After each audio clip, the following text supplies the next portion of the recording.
Salut les potos et les petines, bienvenue sur Pascal Aquarium Naturel, la chaîne de l'aquaterrariophile en tongs, parce que tu peux pas être un bon terrariophile, aquariophile si tu n'as pas de tongs. Voilà, le chien, t'es d'accord, lui il regarde, il est fan des gerbilles, laisse tomber, on n'est pas là pour parler de ça. Merci à toutes et à tous d'être toujours plus nombreux et nombreux à me suivre, ça fait vraiment plaisir. Aujourd'hui, je vais refaire le setup. Alors les verres ils sont un peu crada, ne prêtez pas attention à cela. Voilà, hop, on va refaire un terrarium pour Patty, ma gecko à crête, et Salamèche qui doit se balader quelque part par là. Et oui, ils vivent à deux. Ah, il est juste là. Ils vivent à deux dans le terrarium. Attends, il est juste là. Éviter de le saouler. Hop là, je vous les montre après, plus en détail. Parce que, alors j'en parlerai après, mais oui, les geckos à crête, contrairement à ce que beaucoup disent, sont des animaux qui vivent en couple facilement ou à plusieurs femelles. Ça, voilà, j'en parle plus tard. Le terrarium que j'ai décidé de leur confectionner. Donc c'est un terrarium que j'ai payé, hein. Ça je te l'ai dit, je l'ai payé. C'est un Reptizo, ça fait 60, 45, 60 de haut. Donc on va dire que c'est plutôt du style arboricole. Par contre, le matos qu'il y a dedans, une partie du matériel m'a été offert par Hardy Devers. Je sais pas si vous vous souvenez, j'avais fait une vidéo unboxing où il m'avait envoyé un méga colis, je le mettrai en descriptif de vidéo, un méga colis avec plein de produits dedans. Et parmi ces produits, donc il y avait un thermomètre, hop, que j'ai déjà ouvert en fait parce que je l'ai testé et franchement il est super balèze. Hop là, je mettrai tout en descriptif de vidéo, hein. Et donc de la fibre de coco, donc voilà, hop, une pince en bois parce que franchement la métallique que j'utilisais, c'est vrai que des fois même quand je nourrissais Norbert et tout, tu sais, quand tu nourris, ils ont tendance à le choper et j'ai l'impression à se faire mal. Et il y a une petite cachette, voilà, je dirais que c'est plutôt pour les grenouilles, mais ça peut le faire aussi grave pour les geckos à crête. Voilà, donc là je vais faire un truc un peu différent parce que alors là ce setup là, le Terra il était pas, franchement il était vraiment pas mal. Il faisait 80 de long, 40 de profond et 50 de haut. Donc là évidemment ça a créé des scandales énormes. Oui, c'est pas assez haut, c'est pas assez haut. Un gecko à crête c'est minimum 60 de haut ou 45, je sais plus ce qui avait été dit. Et là pour quelques centimètres, voilà, ça m'avait fait un pataquès pas possible. Voilà, bah après tu sais t'as la possibilité aussi de mettre moins de terre, hein. Du coup ça laisse plus de hauteur. C'est pas à 10 cm près. Alors parce qu'il y a un truc quand même qu'il faut vous dire. En aquariophilie, en terrariophilie, enfin je veux dire ce ne sont pas des sciences exactes. Donc ça c'est un truc qui est compliqué à comprendre pour certains. Dès que tu sors un petit peu de la norme, c'est la fin du monde. Là d'ailleurs quand je vais vous dire que je vais mettre deux geckos à crête là-dedans, vous allez dire ah mais non. Là ça fait plusieurs mois qu'ils sont ensemble. Et Patty, alors je voulais en parler plus tard, mais je vais en parler maintenant. Patty qui est juste là, donc c'est un gecko à crête femelle que j'ai depuis, je sais pas, hein, regardez dans ma playlist gecko à crête depuis très longtemps et qui est extrêmement, je sais pas si on peut dire affectueuse. Donc en gros elle a besoin de manipulation à la main. En gros concrètement là si je la laisse, si je la caresse pas tous les jours ou tous les 2 jours, ah t'as vu il y a un petit cloporte qui se balade là. Ouais, ça va être un terrarium naturel que je fais, hein. Elle va un petit peu déprimer, tu vois ce que je veux dire. Du coup, le fait de lui avoir introduit Salamèche, son pote, donc un mâle, là, elle est super contente. Elle est 10 fois plus active, 10 fois plus heureuse. Et lui, c'est un peu une sorte de sauvetage. Il était dans un magasin, il était un peu maigre, je vous le montrerai tout à l'heure, je ne vais pas l'embêter de trop. Il était un peu maigre, il s'alimentait pas trop. Et là, depuis qu'il est là, bah, lui aussi est beaucoup plus content parce qu'il déprimait en fait aussi dans le magasin. Il avait besoin d'être à plusieurs en fait. Voilà. Donc voilà, donc on y va, c'est parti. Donc en fait la confection d'un terrarium à gecko à crête est extrêmement simple. Vous avez plusieurs possibilités. Moi la mienne c'est toujours, on va dire, du truc naturel. C'est pas très compliqué. Pour le sol, alors idéalement, attends ça je vais le jeter. Hop là, tac. Idéalement, vous mettez donc d'abord une première couche de billes. Donc, je vais mettre ça. Et une fois que vous avez mis votre couche de billes, vous pouvez mettre votre substrat. Dans celui-là, je ne vais pas mettre 3 tonnes de substrat. Franchement, j'ai remarqué que ça sert à rien de faire des couches comme ça, là, machin et tout, de 5 à 10 cm. Le but, c'est quoi le but du substrat? C'est qu'elle puisse pondre ses œufs, donc qu'elle puisse s'enterrer si elle a besoin, parce que des fois, les geckos à crête ont besoin de s'enterrer, s'ils recherchent de la fraîcheur ou autre. Et surtout, que les végétaux puissent prospérer. Et par exemple, si tu mets aussi des, je sais pas moi, sorte de micro, je sais pas si on peut appeler ça de la microfaune, tu sais, des cloportes et tout ça, quoi. Ça sert un peu, enfin voilà, quoi. On va dire, c'est l'intérêt du solde, mais bon, en gros, t'as pas besoin d'avoir une grosse épaisseur comme ça sur tout le long du bac. J'en mets 3 tonnes à l'arrière. En fait, c'est souvent ma tête que je reproduis que je fais en aquarium ou autre. Tu vois, je fais comment dirais-je, des sortes d'escaliers de niveau comme en jardinage, hein. J'ai rien inventé, hein. Donc là, je risque d'en mettre un peu plus comme ça, hop là, au fond, tu vois, tac, là où il y aura les plantes, et le devant un petit peu dégagé. Voilà les potines et les poteaux, c'est parti. Donc, pour en revenir au matos que vous aurez besoin, il faudra donc, pour résumer, je pense, hein, franchement, pour moi, dans un peu, on va dire, les impératifs, un thermomètre, hygromètre. Ça va être important de pouvoir mesurer le taux d'humidité dans ton terra. Ça pour moi c'est pas négociable.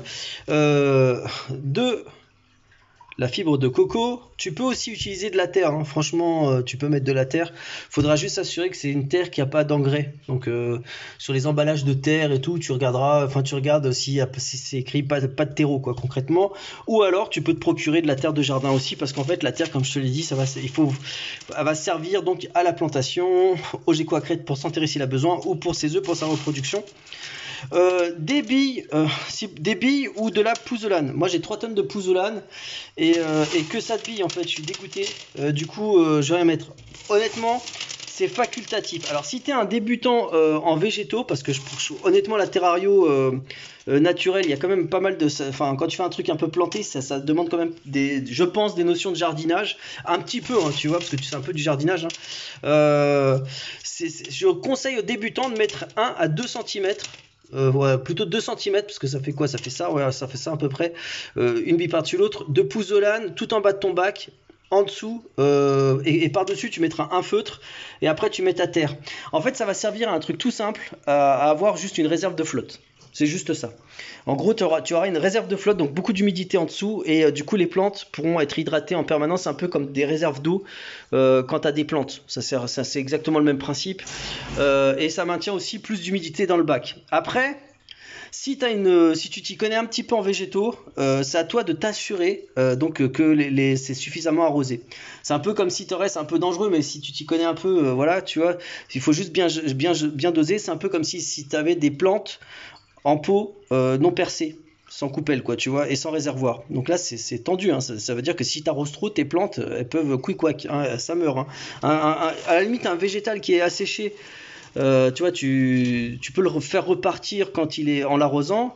Autant un végétal qui est mort parce qu'il est, comment dirais-je, trop arrosé, tu peux plus le faire, il est pourri, hein. Là, ça par contre, j'ai vu peu de végétaux repartir après avoir été pourris à cause d'un surarrosage.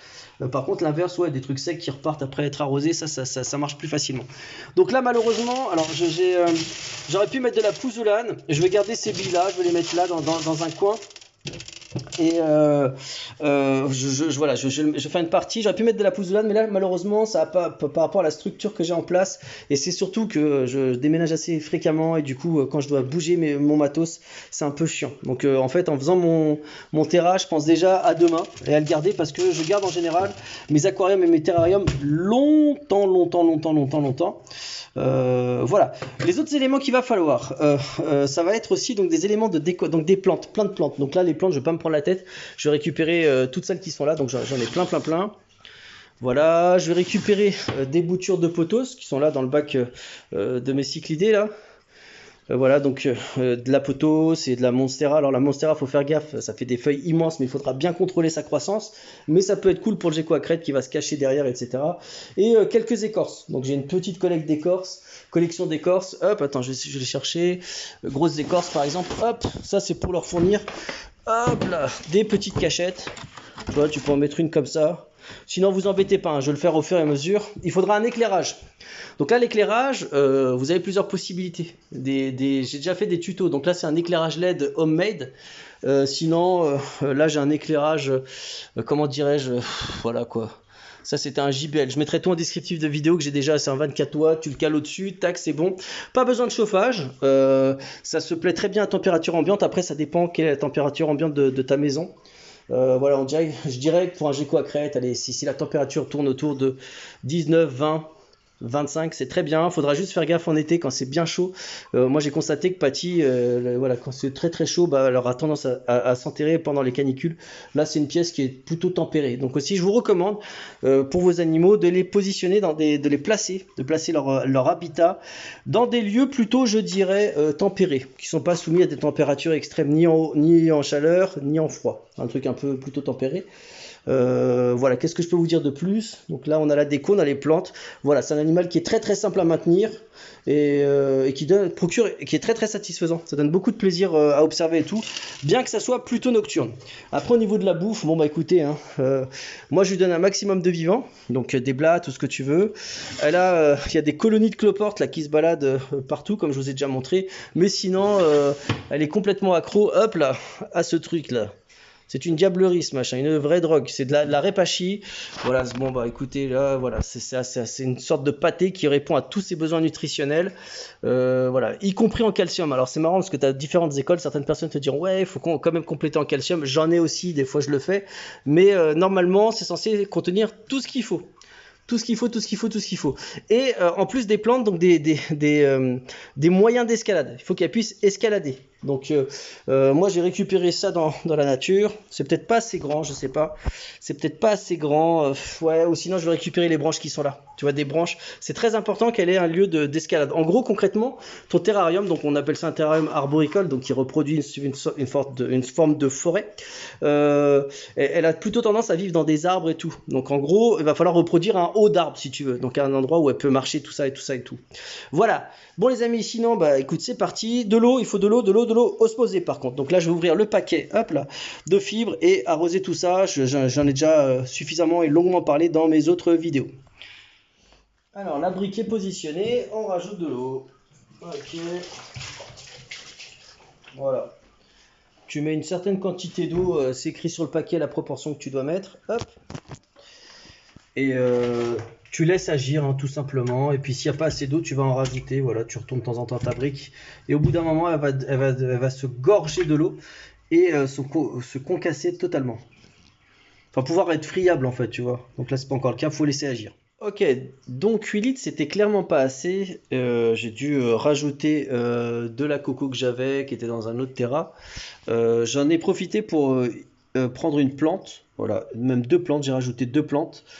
Et là maintenant, bah, je vais procéder donc au déplacement des plantes de l'ancien bac vers le nouveau.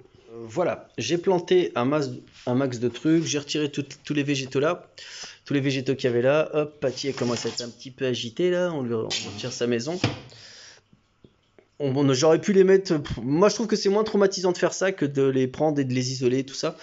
Et donc, j'ai végétalisé à fond. Alors, à noter que tu as différentes écoles. Hein. Certains te diront, tu mets d'abord, enfin, la majeure partie des gens d'ailleurs, te diront d'abord, tu mets les éléments, genre les racines, les machins, les ci, les ça, et après, tu mets les végétaux. C'est vrai. Je dirais qu'ils ont vraiment raison.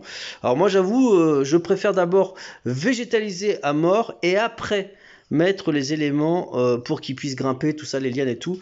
N'hésite pas à rafraîchir les végétaux aussi, hein, on n'hésite pas, hop, là par exemple les jaunes et tout, hop, on coupe. Voilà, ça on retire.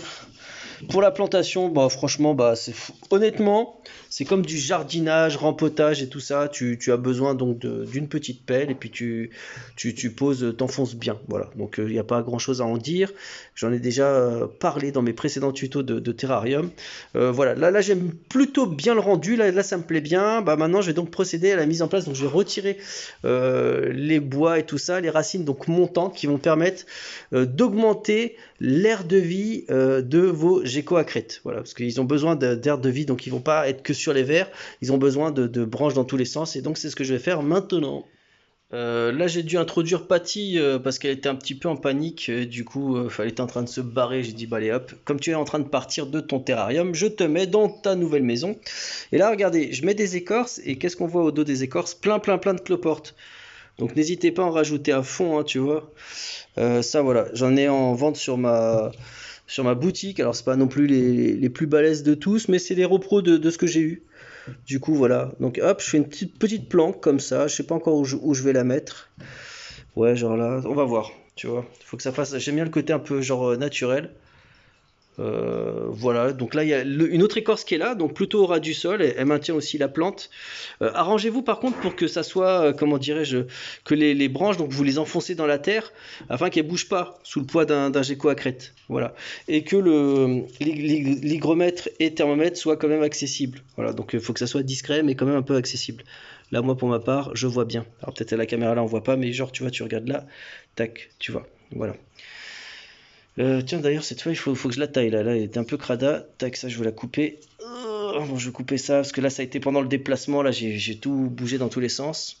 Et voilà. Donc, alors, hop, on va mettre Salamèche. Alors, Salamèche, l'arrivée de Salamèche. Alors, Salamèche, c'est un mâle Gecko-à-crête qui était dans une boutique et qui trouvait pas vraiment preneur. Attends, je vais voir si j'allume vite fait. Tac. Voilà, il trouvait pas vraiment preneur. On peut voir que c'est un mâle, hein. Là, tu vois, il n'y a pas d'ambiguïté. On voit la prépondérance de ses testicules, donc on voit bien que c'est un mâle qui est tout rouge. Donc Salamèche, c'était le nom que les vendeuses lui avaient donné. Donc il est très gentil, il s'alimente bien et il s'entend parfaitement bien avec Patty. Voilà, donc il se sentait un peu seul. Donc ouais, je vous dire un truc. Enfin voilà, ça peut sembler choquant pour beaucoup de personnes, mais les geckos à crête sont, pour ce que j'ai pu expérimenter, beaucoup plus heureux en groupe. Alors j'ai pas dit deux mâles ensemble, surtout pas, mais un mâle, une femelle ou plusieurs femelles ensemble, c'est pas la première fois que j'entends que ça marche. Et là j'ai pu le constater. Patty est beaucoup plus cool depuis que Salamèche est dans sa vie. Voilà, vive l'amour. Ah oui, l'autre élément important, c'est un mangeoire et un abreuvoir. Alors, l'abreuvoir, je dirais qu'il est facultatif, vu que tu dois maintenir une haute hydrométrie dans ton terrarium, et que, donc en gros, le gecko à crête va s'alimenter des gouttes d'eau qui sont sur les feuilles. Tu vas devoir vaporiser ton bac, je dirais, une fois par jour. Voilà, certains disent moins, d'autres disent plus. Moi, je trouve qu'une fois par jour, c'est bien, et puis au moins, ça te fait ta petite routine. Au niveau donc de l'alimentation, comme je vous l'ai dit, l'idéal c'est de donner du vivant le plus possible. Tu prends une blatte ou autre que tu mets dans du calcium et que tu donnes après à manger à ton gecko à crête, c'est pas mal. Mais des fois, ils sont pas très fans. Genre Patty, elle, c'est répachi. Du coup, il sait bien de mettre ça sur une coupelle. Des petites coupelles. Alors, si tu n'as pas de pépettes pour le moment, pour t'acheter ça, alors je te conseille de t'en prendre un au plus vite, hein, mais si tu peux pas, donc là-bas, tiens, là c'est Noël, donc n'hésite pas à demander, hein, on sait jamais.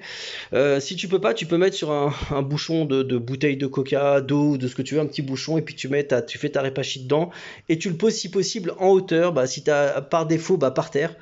Voilà, sur le sol. Bon, c'est pas l'idéal vu que c'est des animaux qui mangent plutôt en hauteur normalement. Mais voilà, ça passe très très bien. Moi, celui-là, bah, tu vois, c'est un truc. Bah, Reptiso, pareil. J'en avais fait un unboxing. Et hop, moi je vais le fixer là, sur cette vitre-là. Pourquoi pas celle-là? Parce que celle-là va me permettre d'avoir, si je le mets là, tu sais, ça me retirera un champ d'observation. Tu vois, je verrai ça, c'est pas terrible. Voilà, du coup là, comme ça, tac, je le mets là. J'attends que la petite Patty se fasse la malle. On évite de lui faire du mal. Et après, hop, je colle ça. Donc j'ai mis ma répachi, je mélange avec un petit peu d'eau. Hop, je vais pas en mettre 3 tonnes, hein. Voilà, hop. Et on laisse ça. Pas mal la nouvelle pince, hein. Vraiment, le bambou là, c'est très très léger, c'est cool. Tiens, vas-y, tu veux goûter un petit peu là?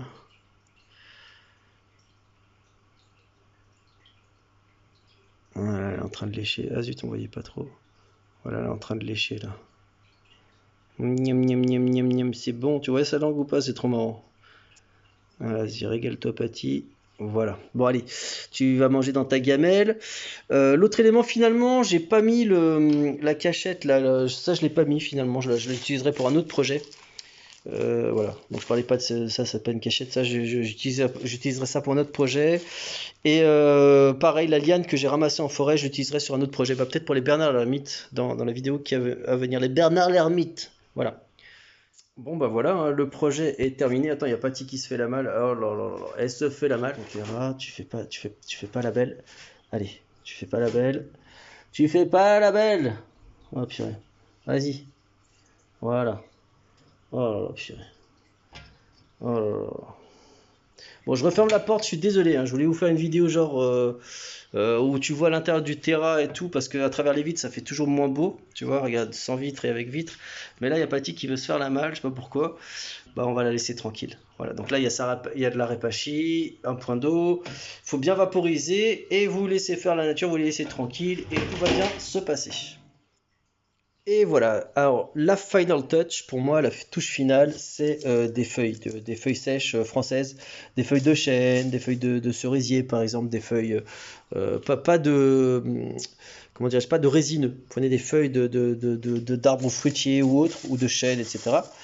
Ou de châtaignier, mais pas d'arbres résineux. Et du coup, tu mets les feuilles. Alors ça, c'est l'esthétique est contestable. Alors pas contestable dans le sens où c'est pas beau. Moi, je surkiffe. Hein. Je trouve ça supra méga joli. Mais après, ça vous de voir en fait. Mais moi, j'aime bien parce que ça donne un. Alors ça a plusieurs vertus en réalité. Au-delà de l'aspect esthétique, parce que pour moi, c'est beaucoup plus joli. Ça fait un petit peu forestier. Comment dire, ça va servir de nourriture aux cloportes. Ça va servir comment dire, à différentes créatures de pouvoir se cacher dedans. Tu vois, si le gecko il veut se planquer, il peut se mettre en dessous et tout. Et ça fait aussi bah, ressortir le verre. Ah bah je l'ai dit, ça, ressortir le verre des plantes. Euh, voilà, après bon voilà, chacun son style. Moi j'aime beaucoup. C'est gratuit dans le sens où tu as juste à aller les chercher et puis tu es tranquille ou quoi. Et voilà, on referme ce magnifique pavillon, manoir, que dis-je, château de mes magnifiques geckos à crête. Là, ça manque de plantes, là, ça manque de grosses plantes. Hein. J'aurais dû les mettre finalement, les monstera. J'avais un doute, tu vois, mais le problème c'est que ça va devenir vraiment trop colossal. Ah là là, à suivre.